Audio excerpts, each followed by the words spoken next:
No bastó con la subida de la luz, que ahora el Gobierno la emprende contra el sector ganadero. El ministro Alberto Garzón dice que si consumimos menos carne podemos evitar las muertes prematuras y no contaminar el planeta.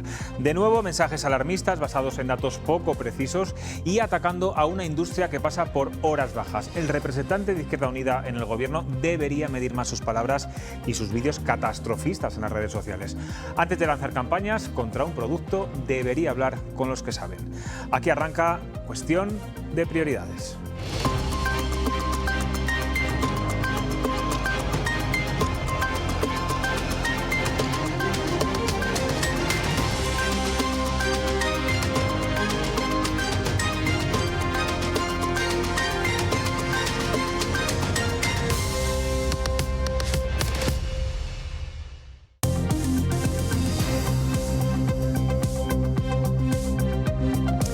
¿Qué tal están? Buenas noches. La ministra de Sanidad hace oídos sordos a todas las peticiones de Castilla y León para incrementar medidas restrictivas como el toque de queda o la vuelta a la obligatoriedad de usar las mascarillas también al aire libre.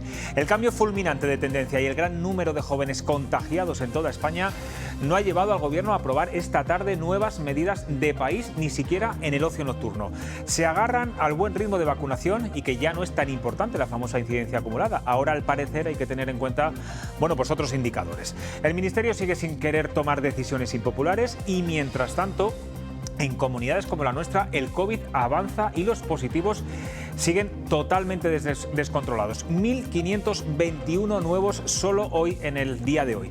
Nos queda por saber qué hará la Junta mañana y si aprobará adelantar el cierre del ocio nocturno como estaba previsto y como ya asume el propio sector.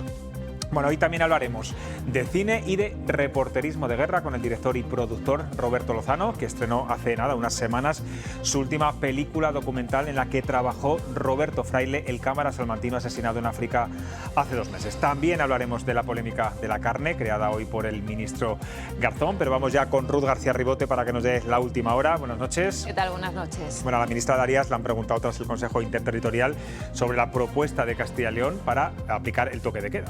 Sí, ha sido en la rueda de prensa posterior al Consejo Interterritorial. Carolina Darias ha vuelto a remitir a las comunidades autónomas al documento de actuaciones coordinadas, es decir, al conocido semáforo. Desde el Gobierno central no tienen prevista ninguna medida extraordinaria, a pesar de que la incidencia acumulada a nivel nacional se ha incrementado en un 137% en la última semana. Tampoco valoran las propuestas de Castilla y León. Ante esto, Verónica Casado ha dicho sentir decepción y ha defendido que la ponencia de alertas también apuesta por esas medidas. La consejera de Castilla y León ha planteado todo un elenco de medidas, no solamente esta, que también las personas técnicos que la asesoran habían planteado, muchas coincidentes con las de la ponencia de alertas. También ha planteado esto y le he dicho que esta que usted plantea no está sobre la mesa. Decepción porque yo creo que ahora mismo necesitamos unir todas las fuerzas. A todos nos gusta dar buenas noticias, a todos nos gusta decir que llegan muchas vacunas, a todos nos gusta decir que no se utilicen mascarillas, pero todos tenemos que estar juntos y ahora estamos en un momento nuevamente problemático. Otra de las peticiones de la Junta de Castilla y León en ese Consejo Interterritorial era volver otra vez a la obligatoriedad de usar las mascarillas al aire libre. El presidente de la Junta lo pedía esta mañana y además decía que había sido un error esa decisión. Eso es, y la ministra de Sanidad ha respondido diciendo que el Gobierno no se ha precipitado en la flexibilización del uso de la mascarilla. Darias ha vuelto a hacer hincapié en que solo podemos quitarnos el cubrebocas en el exterior cuando se mantenga la distancia de más de 1,5 metros. El presidente de la Junta ha señalado que el Gobierno ha mandado un mensaje falso a la población. Se ha tomado una decisión, desde mi punto de vista, erróneo al suprimir las mascarillas en exteriores, porque se ha mandado un mensaje a toda la sociedad, una falsa idea de que el virus ya no está con nosotros, cuando se ha insistido. El virus sigue estando con nosotros. Por eso, el presidente del Gobierno debe corregir esta decisión cuanto antes. En definitiva, no al toque de queda, no a medidas para el ocio nocturno, no a las mascarillas que ha propuesto entonces el Gobierno en esta reunión de esta tarde. Pues el Ejecutivo va a poner a disposición de las comunidades autónomas dos cosas. La primera, 5 millones de test de antígenos para reforzar la realización de cribados selectivos y poder detectar así a los asintomáticos. La segunda, los rastreadores de las Fuerzas Armadas para colaborar con las autonomías que lo soliciten. Ya hay varias que lo han pedido: Castilla y León, Baleares, Canarias y la Comunidad Valenciana. Y hoy hemos preguntado en Twitter por la petición de Castilla y León de volver a imponer el toque de queda. Vemos la pregunta: ¿cree que sería eficaz un toque de queda desde la 1 de la madrugada a las 6 para frenar los contagios entre los jóvenes? La verdad es que la respuesta ha estado muy igualada durante todo el día. Prácticamente diríamos que es un empate. El 52% dice sí al toque de queda, pero un 48% dice no creen que la medida restrictiva vaya a frenar los contagios entre la población joven. Muchas gracias, Ruth, como siempre. Bueno, me doy la vuelta y aquí están los tertulianos de hoy, que hay dos además que hacen homenaje hoy a los Sanfermines de Pamplona. Lo digo por la vestimenta, ¿no? Marta Bermejo, ¿qué tal? ¿Cómo estás? Hola, muy buenas noches. Bienvenida. Gracias. Pedro Lechuga, ¿qué tal? Muy bien, muchas gracias. Has especificado el motivo, que es por la vestimenta. Por la vestimenta. Ahí has estado muy ágil, ¿eh? Como decíamos, tenías que haber venido de blanco, y si venías de blanco ya hacíamos el completo. Y Arantxa Jiménez, ¿qué tal? Buenas noches. Bueno, ¿esperabais que esta tarde en el Consejo Interterritorial se tomen alguna medida relacionada, pues, con el ocio nocturno, con las mascarillas? Marta. No, para nada. Yo la verdad es que no he tenido ninguna sorpresa. El Gobierno nos tiene acostumbrados a que cuando las cosas van bien dadas son los que toman las riendas y dicen que bueno, he sido yo el que he hecho todo lo que nos ha llevado hasta aquí, y cuando viene esta situación compleja como la que estamos otra vez volviendo a vivir es la que da rienda suelta a las comunidades sin ofrecerles realmente ningún amparo legal al que puedan acogerse. Yo creo que Verónica Casado lo ha dicho, se siente decepcionada, se siente sola y ha dicho que Castilla y León va a continuar hacia adelante con todo. He podido comentarlo con ella y yo he entendido, he leído entre líneas que mañana pues, a Castilla y León adoptará esas medidas que todos esperamos que afecten al ocio nocturno u otro tipo de sectores. No, porque el toque de queda ya sabíamos que no, lo dijo ayer el presidente del Gobierno, lo dijo Iceta, un no rotundo al toque de queda, porque eso supondría una legislación diferente y volver mucho para atrás, digamos. Pedro, ¿tú te esperabas que hoy se tomara algún tipo de medida restrictiva? Tampoco. Coincido con la compañera, y yo siempre digo la misma frase, pero pensaba que habíamos vencido ya el virus. Y el virus está con nosotros y se siguen cometiendo los mismos errores entre la falta de comunicación, la falta de colaboración entre autonomías, entre el Gobierno. Yo coincido en... Aquí hay dos temas para destacar. Coincido en que haber quitado la mascarilla en exteriores no es que haya provocado que la gente se pueda infectar, pero sí es verdad que das una señal y la gente ha bajado un poco la seguridad que antes tenía. Y luego vamos a dejar de ser el buenismo, y igual que cuando pedimos auditorías, yo soy de los que defiendo haber hecho una auditoría de cómo se han comportado nuestros políticos, ahora habrá que hacer una auditoría también de la sociedad.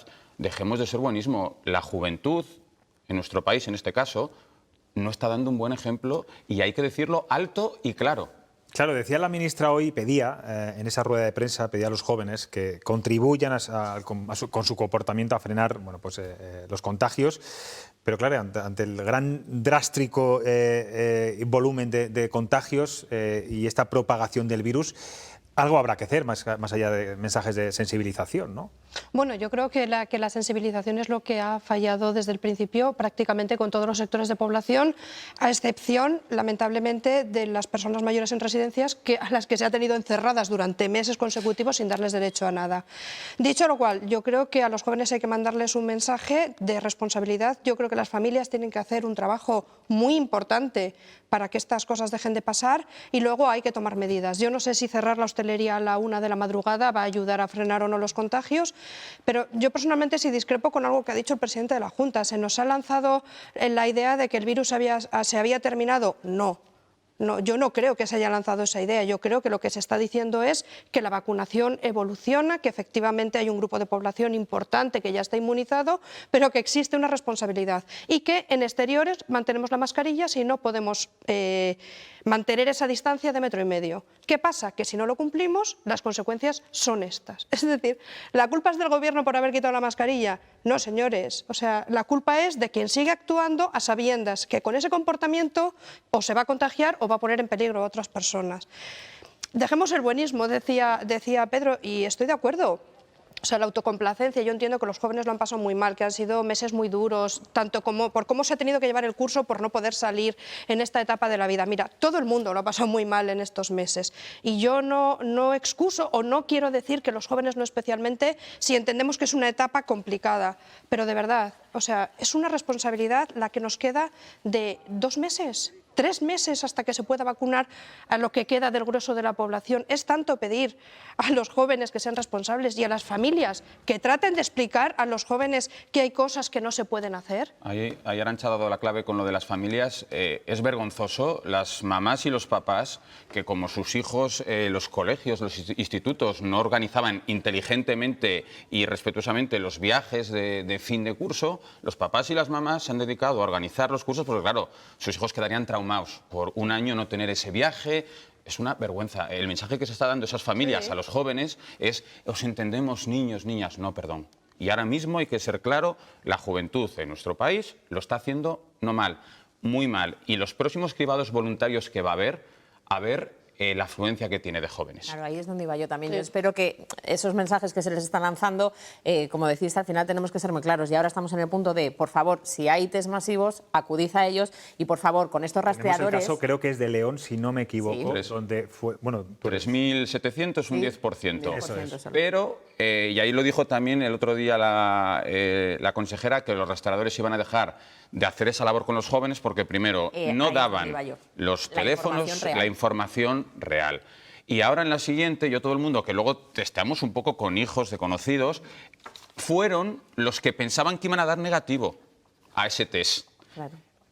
Y mucha gente es: mi teléfono no lo des. Entonces, cuando vuelva a hacer un test voluntario de antígenos, ¿cuántos jóvenes van a ir? Porque, claro, son 15 días, 10 días en casa y no quieren. Entonces, a lo mejor, yo siempre lo digo en plan de broma, es que yo ahora, en vez de 10 días de confinamiento, a lo mejor tenían que estar un mes de confinamiento. Y luego yo... Estás duro, Estás duro, Pedro. Estás muy duro. Una niña de 10 años que de momento la ha podido controlar. No, pero andando en este tema de las familias, yo creo que hay que mantener una cierta coherencia. Todas esas padres a los que se les ha llenado la boca defendiendo que los hosteleros tenían que abrir ya, los sanitarios, qué situación están pasando, qué gran esfuerzo ha hecho el sistema educativo en este país para que de verdad haya pasado un curso entero sin que haya habido ningún problema reseñable ni ningún brote.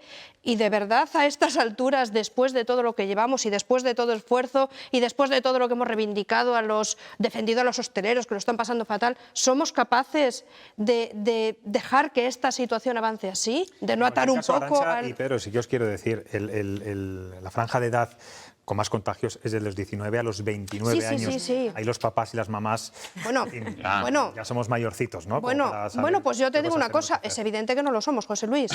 Ya, no, pues no, con 29 años, 28, 27...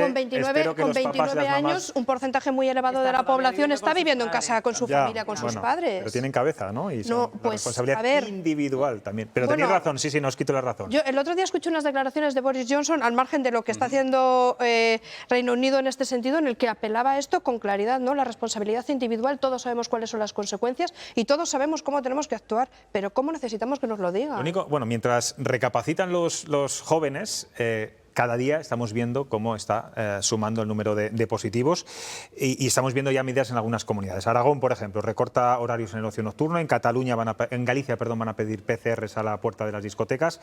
¿Debería Castilla y León mañana, importante día, Consejo de Gobierno del Gobierno regional, tomar medidas restrictivas en el ocio nocturno? A ver, algo yo creo que va a hacer, pero el problema es, y yo entiendo también a la hostelería de noche, que luego dice, vale, nosotros nos cerráis, pero ¿de qué me vale que nos cerréis cuando luego hacen botellones masivos? Que luego, claro, las fuerzas y cuerpos de seguridad del Estado no pueden. Cuando hay 600 personas, 600 jóvenes, yo ahí soy claro. Y está demostrado, aquí solo vivimos, o sea, a modo de restricciones, multa, penalización, es la única manera, es lamentable. Es lamentable. Yo pongo el ejemplo de lo de la luz. Hemos cambiado nuestros hábitos no por salvar el medio ambiente, sino cuando nos han tocado el bolsillo. Entonces, lo siento, al 600 no, pero claro, yo entiendo la hostelería, una de dos, o se les da más ayudas, que no abran, se les dan ayudas reales a esa hostelería de noche, o si no, hay que hacer algo para que se eviten esos botellones. Me vais a permitir que os dé una noticia de última hora. Lo publica ahora el diario El País, aunque es una información de Telemadrid. Dice que un fallo de seguridad de la Consejería de Sanidad de la Comunidad de Madrid deja expuestos datos personales del Rey, de Pedro Sánchez, de José María Aznar, de Pablo Casado. Son todos madrileños. Al parecer la comunidad confirma que ya ha sido bloqueado el acceso, que según, como decía Telemadrid, provocó que durante un periodo indeterminado de tiempo quedara accesible información sobre 100.000 madrileños. No solamente sobre los que acabamos de decir, sino sobre 100.000 madrileños. Residen en Madrid y les ha tocado. Les tocó. Parece que ya está todo solucionado. Vamos a cambiar todo completamente de asunto. Hoy el ministro de Consumo, Alberto Garzón, se ha metido en otro jardín y ha levantado en armas al sector ganadero. Ha pedido a través de su cuenta de Twitter a los españoles una reducción importante del consumo de carne. Asegura que es el país de Europa que más carne consume y advierte de que las flatulencias de las vacas contaminan ya más que los coches. Los ganaderos, como se pueden imaginar, se han rebelado contra el ministro al que tildan de desinformado y alarmista. Somos capaces de reducir nuestra dieta al nivel de consumo moderado recomendado por las autoridades sanitarias. Podemos reducir hasta un 50% el nivel de emisión de gases de efecto invernadero y hasta un 20% el nivel de muertes prematuras. Señor ministro, márchese. Usted sí que es un perjuicio. El sector ganadero es un beneficio y gracias a ellos comemos una excelente carne de Castilla y León.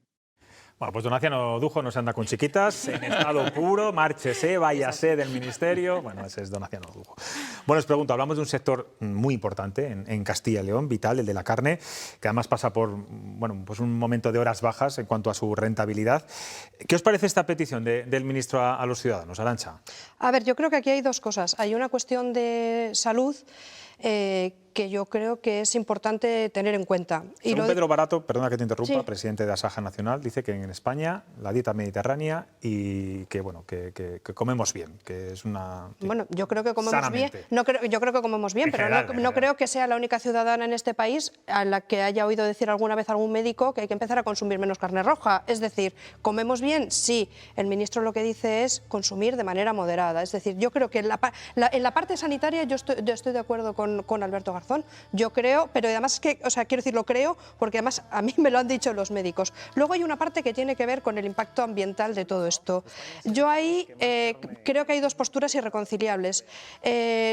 Yo por lo poco que sé del tema, en realidad la ganadería sí tiene un impacto, no tanto por las flatulencias de las vacas, porque luego es verdad que nos quedamos cogemos a veces un poco el rábano por las hojas y nos quedamos con el detalle, por la deforestación que supone el tener que alimentar al ganado. Es decir, sí que hay un proceso de deterioro ambiental vinculado a la actividad ganadera. Estamos viendo imágenes ahora mismo de ese vídeo que ha publicado hoy en Twitter, sí, Alberto Garzón. Es bastante catastrofista. Sí, luego efectivamente hay expertos que dicen que existe un impacto, pero que el impacto no llega a esos porcentajes de los que se hablan de emisiones de gases de efecto invernadero comparativos a todo el transporte del planeta y todo ese tipo de cosas. A mí el catastrofismo me parece espantoso y no lo comparto como forma de hacer política, pero sí estoy de acuerdo lo primero en el punto sanitario, y lo dije aquí también. Y también luego me llevo unas cuantas respuestas cuando salió Alberto Garzón con el mismo tema a propósito del azúcar, porque parece que tú dices esto y dices que el consumo de azúcar hay que empezar a controlarlo y eso significa que tú estás contra los productores. No. Yo contra los productores no tengo nada y contra los ganaderos tampoco, pero hay una parte que tiene que ver con la salud que yo defiendo que haya que controlar o tratar de ser moderado con determinados consumos. Es verdad que hay muchos informes que han alertado durante los últimos años que el exceso de carne roja no es bueno para la salud. Desde la industria aseguran que los datos que hoy daba el ministro son falsos y que es una campaña de desprestigio. Entre algunas de las cifras que lanzaba el ministro Garzón, dice que el 14,5% de las emisiones de gases de efecto invernadero provienen de la ganadería, especialmente de las macrogranjas, mientras que para que tengamos un kilo de carne de vaca se requieren 15.000 litros de agua. Son datos que la industria niega en rotundo. A ver, yo creo que el problema, la protección de la salud, tanto el consumo de bebidas azucaradas, de grasas y demás, eso es una misión. Yo lo que creo que es un debate demasiado importante. Procesados y claro, es un debate demasiado importante como para deslizarlo así un día por Twitter, y al final es que es contraproducente con la gente que lleva trabajando muchísimos años precisamente en concienciar a la sociedad y a la ciudadanía de la importancia de cambiar ciertos hábitos. Entonces, claro, sale diciendo, regalándonos esto, que podemos estar de acuerdo o no, pero creo que primero no es la manera. Y luego, claro, si nos empezamos a utilizar cifras, el país que más emite en todo el mundo es China, con el 27% de la huella de carbono en el mundo es China. Luego Estados Unidos, Europa, y Europa hace el 7%. Y España es el 6º país de nuestro continente en producción. Vale. Me parece muy bien la protección del medio ambiente, que luego hay teorías alarmistas o luego teorías que están un poco más intermedias. Pero es que hay otros estudios que dicen que en 2040 el 14% de la huella de carbono que vamos a generar está provocada por el uso de las tecnologías, sea redes sociales, smartphones. ¿Dejamos de utilizar las redes sociales, la tecnología? Porque el 14% de las emisiones, si empezamos a tirar datos y a lanzar datos descontextualizados, me parece bien que desde el Ministerio de Consumo se genere un debate con especialistas de uno y otro sentido para poder llegar a ciertos acuerdos. Pero lanzar por Twitter. Yo es que lo siento, yo como soy contrario a que nuestros políticos gobiernen por redes sociales, porque soy totalmente contrario, porque así nos evitan a los que estamos aquí, que siempre lo digo. Me parece un debate muy interesante, pero vamos a darlo con profesionales y a compartirlo.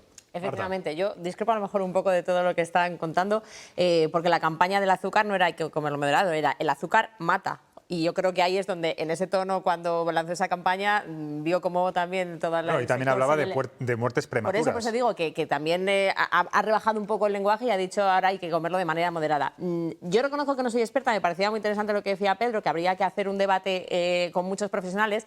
Hoy, investigando un poco, he intentado hablar con varios nutricionistas. La ciencia de la nutrición me interesa y sobre todo creo que es muy cambiante y todos me han dicho que no hay una relación directa real todavía a día de hoy con el consumo de carne y todas las enfermedades que nos han dicho que hay padecen. Entonces, bueno, pues eso, precaución. Sí que es verdad que desde hace tiempo ese debate está en el aire, pero de momento científicamente, por lo que yo he podido averiguar esta tarde, no hay nada que haya podido ser contundente. Entonces, de nuevo, me parece que este ministro pues no sabe lo que dice y simplemente quiere, no sé, ir contra sectores tan importantes para la economía, en este caso castilla y leonesa, como es el sector primario. Así que no lo entiendo. Y un dato interesante, uno de los mayores defensores a nivel mundial de la carne sintética es Bill Gates, que curiosamente tiene gran parte de accionariado de empresas que se dedican a la fabricación de carne sintética. Vamos a entender también todo eso. Sí. Bueno, nos vamos a ir a publicidad y a la vuelta entrevistamos al director y productor Roberto Lozano, que acaba de estrenar un largometraje sobre Nepal y que ha sido el último trabajo del periodista Roberto Fraile, asesinado en abril mientras rodaba un documental. No se vayan.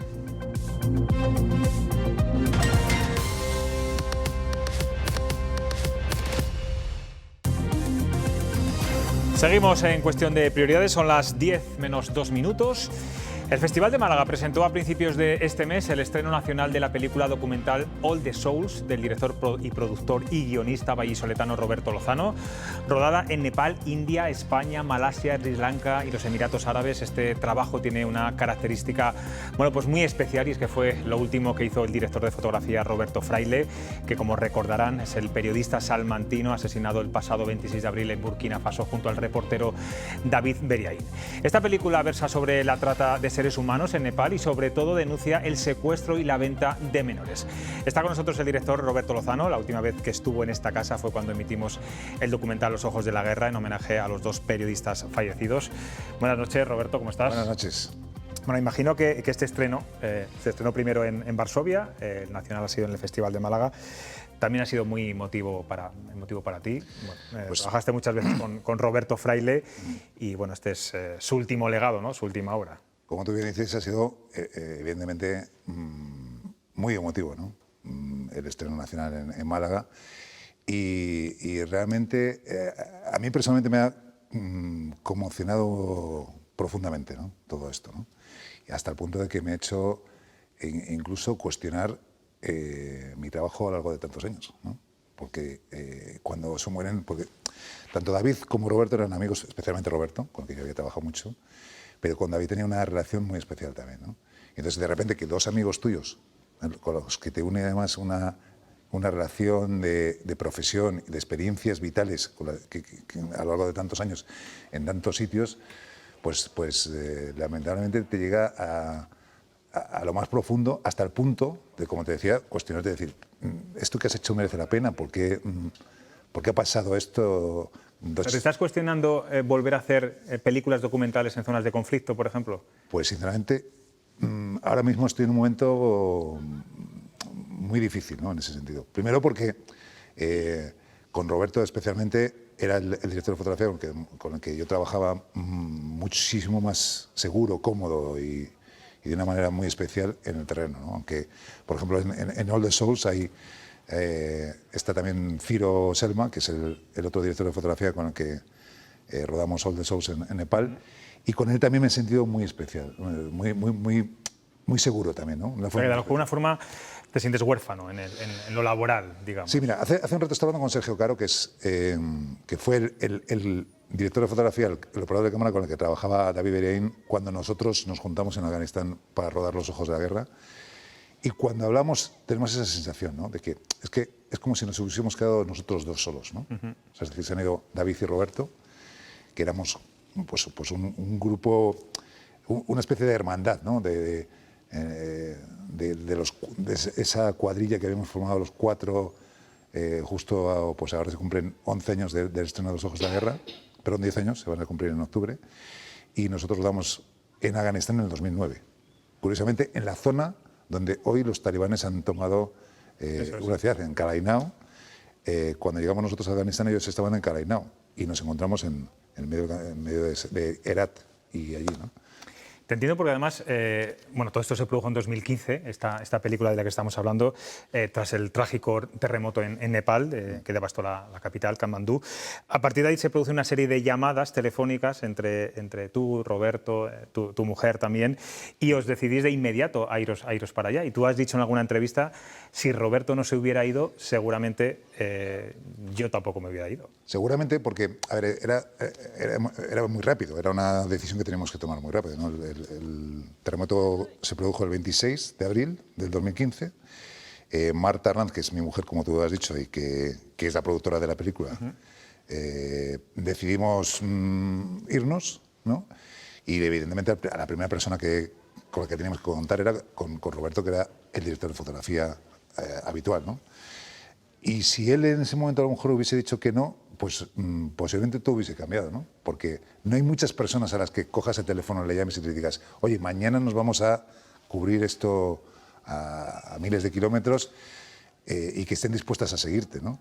Pues a lo mejor Ciro Selma, que es, como decía, firma también la dirección de fotografía de All the Souls, Pablo Rivero, que es un compañero vuestro que trabaja en La 8 de León, que posiblemente también, con el que yo he rodado muchas películas documentales en muchos sitios, hubiese sido una de las personas con las que hubiésemos podido contar, pero no hay muchas personas que estén dispuestas a eso, ¿no? Bueno, han pasado 2 meses desde el asesinato y la trágica muerte de Roberto y de David. Los hijos de Roberto recibieron hace pocas semanas bueno, pues la medalla del mérito profesional de la Junta, y también va a haber un premio en la Seminci que llevará su nombre. Tú que conoces bien el reporterismo de guerra, ¿ambos asesinatos han creado cierta conciencia, sobre todo para conocer mejor esta labor arriesgada, difícil, compleja, o esto es un boom y luego todo se difumina? Pues curiosamente yo creo que se está produciendo, sí, evidentemente ha habido un boom y una atención mediática impresionante, ¿no?, a lo largo de este tiempo, pero es que se están sucediendo cosas muy bonitas a lo largo de las semanas, ¿no? Ayer o antes de ayer, en San Fermín todos los años crean una camiseta de Cucumucho, ¿no? Y este año están David y Roberto en esa camiseta, ¿no? En septiembre creo que va a ser, les han concedido el premio internacional del Círculo Internacional de la Prensa este año a título póstumo a los dos. Ahora en Seminci parece ser que va a haber ese premio con el nombre de Roberto Fraile. Y yo creo que, en cierto modo, es que se ha producido una cosa, es que la sociedad y especialmente el periodismo, y dentro del periodismo, el reporterismo de guerra, se han dado cuenta de lo especiales que eran las dos personas, ¿no? O sea, más allá de su profesión, que evidentemente todos los que hemos tenido la ocasión de estar en el terreno con los dos, ¿no?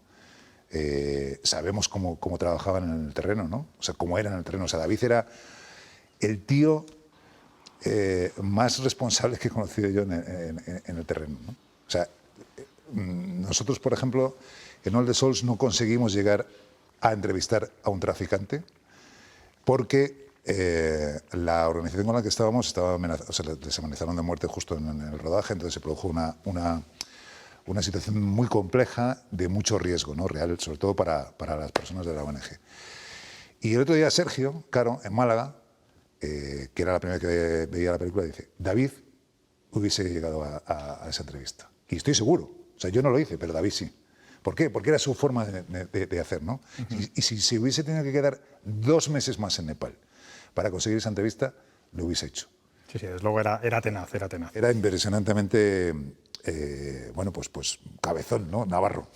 Vamos a hablar del documental, aunque la intención inicial, como decía antes, era contar las consecuencias de ese seísmo en Katmandú. Ahí el equipo, nada más llegar, fuisteis testigo directo de la trata de seres humanos que sufre la sociedad nepalí. De hecho, creo que fue una estación de servicio donde visteis cómo unos hombres cogían a unas niñas y se las llevaban, no sabéis dónde, ¿no? ¿Qué pasó en ese momento? ¿Cambió vuestro objetivo? Dijisteis, no vamos a rodar algo sobre el terremoto, vamos a enfocarlo sobre lo que está ocurriendo, sobre todo en las chicas menores de edad. Yo creo que mi forma de trabajar y de enfocar mi trabajo tiene una virtud, y es que yo me adapto a las circunstancias. Igual que David, por ejemplo, conseguía o sea, era capaz de llegar hasta donde nadie éramos capaces de llegar, yo soy más de adaptarme a las cosas, ¿no? Y entonces en ese momento yo me di cuenta de que eso, que habíamos sido testigos, se tenía que contar, ¿no? Y que de alguna manera nosotros estamos ahí para eso, ¿no? Para contar ese hecho. Entonces fue tremendo, o sea, recuerdo que además los 2 hombres que llevaban a las niñas vieron a Roberto con la cámara, entonces se asustaron lógicamente porque, bueno, pues en un momento los podían grabar, ¿no? Y entonces salieron corriendo de allí con el coche hacia la frontera india, ¿no? Que es donde realmente se produce todo el flujo, o la mayor parte del flujo de la trata. Porque vosotros lo que descubristeis allí es la facilidad con que a los niños y familias se les engaña diciendo que van a tener un trabajo, que van a tener un futuro, y una vez que cruzan la frontera, bueno, pues hay una trata de seres humanos tremenda. Voy a dar un dato. A las niñas secuestradas se le pone un precio que oscila entre los 150 y los 25.000 dólares. Eso lo contáis en la película, ¿no? Sí, efectivamente. O sea, primero, la frontera India, nepalí, es totalmente permeable, ¿no? No hay un tratado en el que, o sea, no hay un sistema. O sea, un nepalí puede cruzar hacia India y un indio hacia Nepal. Nosotros no. O sea, los occidentales necesitamos un visado. Pero, sin embargo, ese tránsito tan permeable permite precisamente facilitar a las redes de trata, ¿no? a los traficantes, que sea todo mucho más fácil, ¿no? Hasta el punto de que, bueno, nosotros, está rodado en All the Souls, en la película, vemos como a una niña, Three Angels, la organización con la que nosotros estábamos trabajando, pues la salva en el último segundo, o sea, porque eran 50 metros los que les separaba de la barrera de la parte india. Entonces, ¿ellos qué hacen? Ellos intentan observar y preguntar a todas las mujeres acompañadas o no, y niñas acompañadas o no, para ver si realmente van por su propia, o sea, libres hacia India, ¿no? Entonces, en ese momento, algo le saltó al grupo de mujeres que trabajan allí, ¿no? Y vieron que esa niña, algo raro había, ¿no? Y entonces la rescataron justo en el último segundo. Y eso se produce 6, 7, 8 veces en cada puesto de los 1.600, 1.700 kilómetros de frontera que hay entre India y Nepal. Tremendo, tremendo. ¿Cuándo la vamos a poder ver en Castilla y León? Pues espero que este otoño, y no puedo leer más. Bueno, Seminci o... Otoño, bueno, es un buen punto. Un buen punto, sí. Bueno, estaremos muy pendientes. Tengo aquí a 3 periodistas que te van a hacer alguna pregunta. Arantxa. Hola, buenas noches, Roberto. Hola, Arancha, ¿qué tal? Y gracias por este tipo de trabajos y gracias por plantear y mostrar estas historias. Yo quería preguntarte si, al margen del estreno, del paso por los festivales, ¿cómo se puede conseguir que todas estas historias lleguen al gran público? Porque al final entiendo que el objetivo es mostrar todo este tipo de realidades. Y si habéis percibido en los últimos años cierto tipo de desafección precisamente del gran público, bueno, pues con historias que tienen este calado tan profundo y este drama dentro tan enorme, ¿no? Mi sensación personal es que la gente se aleja un poco de todo lo que suena, pues eso, dramático, preocupante. Ya tenemos suficiente con lo que tenemos como para pensar pues que hoy, no sé, que han asesinado al presidente de Haití en su casa de no sé cuántos balazos, ¿no? Es decir, ¿qué percepción tenéis de la respuesta del público hacia estas historias? Yo tengo una doble percepción. Primero, la sociedad española ha abandonado mucho el interés internacional. Y eso creo que no solo lo tiene o por determinados países, quizá. Sí, pero en general. O sea, es decir, sí nos interesa lo que pasa en Estados Unidos, en Europa, en China, en las grandes potencias mundiales, ¿no? Pero más allá de eso, una pieza de 1 minuto y medio en un informativo sobre un terremoto en Nepal o esto que comentabas de Haití, prácticamente a la sociedad española nos da igual, nos da exactamente igual. Y con respecto a lo que decías, nosotros hemos tenido la suerte siempre de que nuestras películas han interesado a las televisiones nacionales, ¿no? Y ahora mismo All the Souls, no puedo decir todavía con quién, pero sí estamos cerrando con una gran cadena nacional generalista la compra de los derechos de la película para emitirse, ¿no? en televisión, lo cual para nosotros, pues te puedes imaginar que es lo mejor que nos puede pasar, ¿no? Porque realmente, o sea, tú haces esto para que se vea, ¿no? O sea, no lo haces para guardarlo en un cajón, ¿no? O sea, y como decía, que es una frase que yo me repito muchas veces, ¿no? Incluso en estos momentos, como te decía antes José Luis, convulsos internos de cuestionarme todos estos años, ¿no? De si realmente tiene sentido todo esto cuando mataba a tus 2 amigos y tal, ¿no? Martha Gellhorn, que era la mujer de Hemingway, decía algo así como: yo tiro piedras sobre un estanque y no sé qué efecto hacen en él, si es que producen alguno, pero al menos yo tiro piedras, ¿no? Y eso yo me lo tengo que repetir muchas veces. Y me lo repito tanto cuando empiezo un proyecto como cuando estoy allí. Bueno, cuando estoy en el terreno es más fácil, porque estás muy centrado en intentar sacar la historia y en contarla bien, que es lo que tienes que hacer. Como decía David, hay que contar las historias, pero hay que contarlas bien.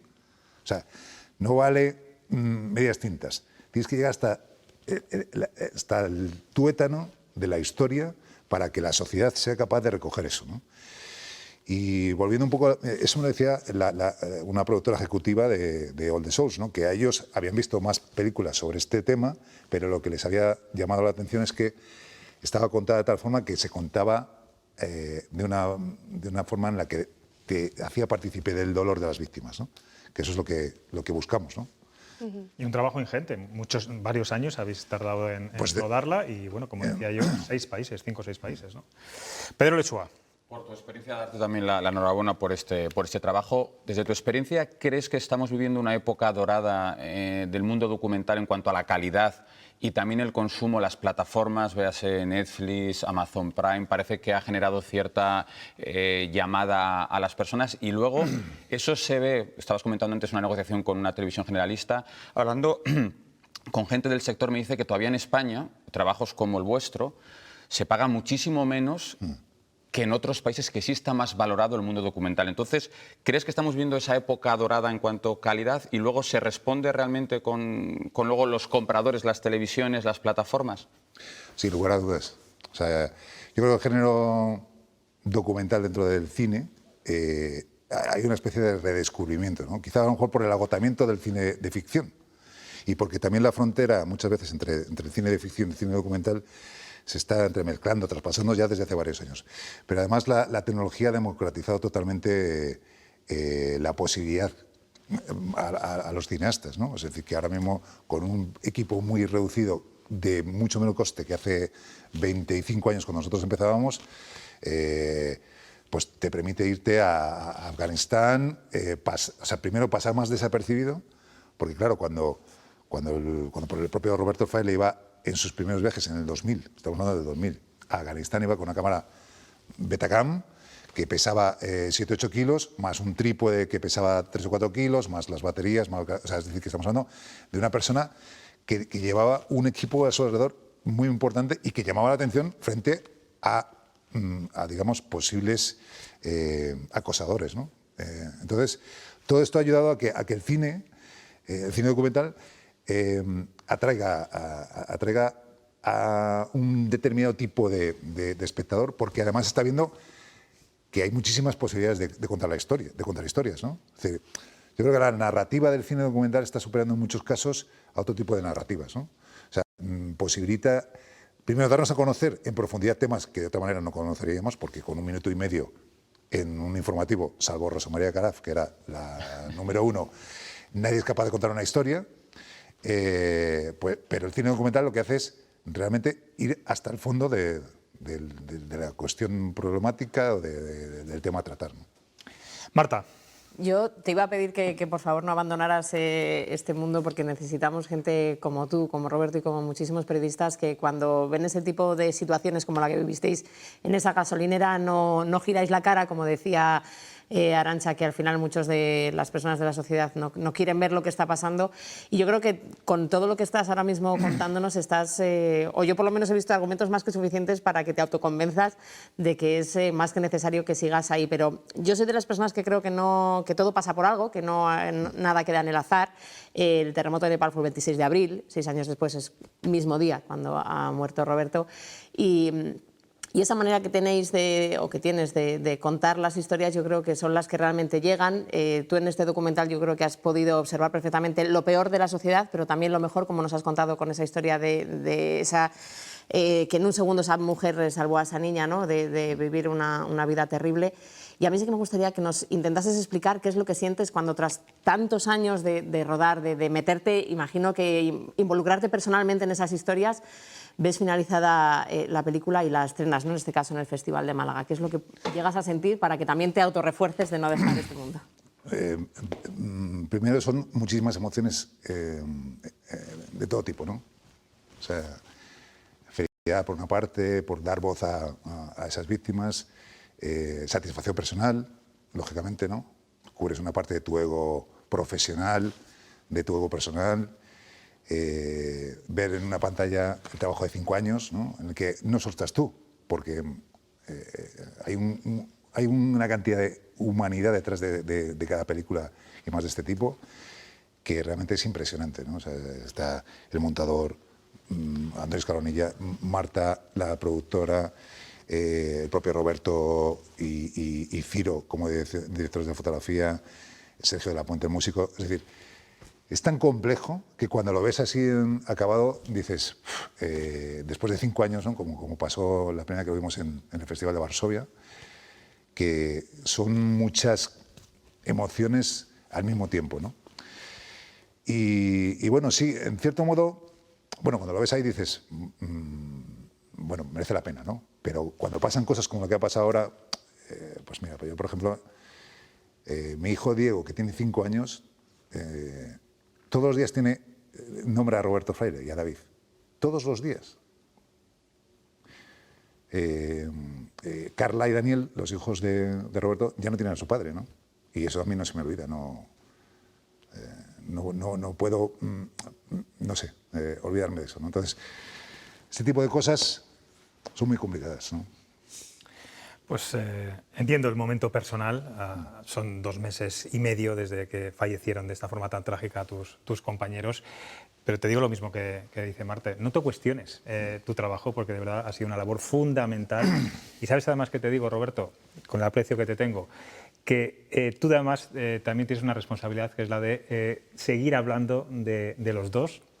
Porque, bueno, tú sabes cómo es esta vida, todo pasa, todos nos olvidamos y la figura de ambos periodistas, de ambos reporteros, también está en que gente como tú pues vaya contando quiénes eran y cómo trabajaban. Muchas gracias por estar en cuestión de prioridades y, bueno, estaremos muy pendientes a ver cuándo se estrena aquí en Castilla y León o en Valladolid o en la Semici o donde sea esta película documental All the Souls. Muchas gracias. Bueno, pues nosotros nos vamos ya a conocer la mirada del estudiante. Nuestro universitario de Salamanca, Andrés Gómez, nos cuenta cómo ve que sean los jóvenes la población diana en estos momentos del coronavirus.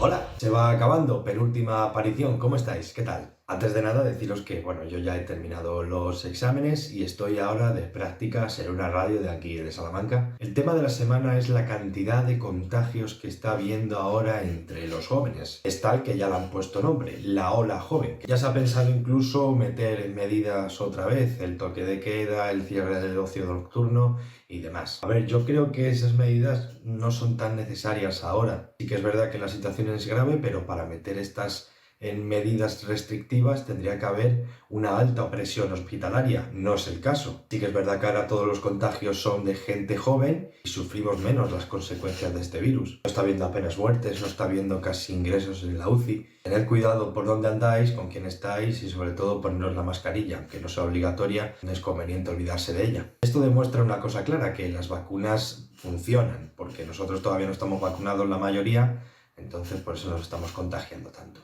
Pero sobre todo tener cuidado. Adiós. Siempre tan responsable nuestro estudiante de periodismo. Bueno, nos vamos ya a la redacción del Mesetarian Review a ver cuál es su noticia de portada de mañana.